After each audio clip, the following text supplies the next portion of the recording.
Kararating lang natin at may pitasin uli akong isang papaya. Kuhanin na natin. Hinog na. Ito yung malalaking papaya pero ang dulo niya may edad na kasi ito. Tingnan natin yung kabila.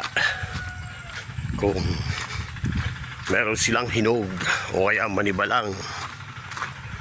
Pag hindi mo nakuha ng manibalang at medyo huminog ng ganito, buti hindi ako naunahan ng putakte. Silipin natin itong dalawang puno ko rito. Ay, ito rin, ayun, ay nalamog.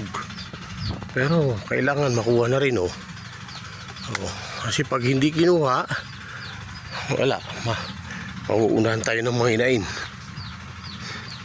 Itong kabila ay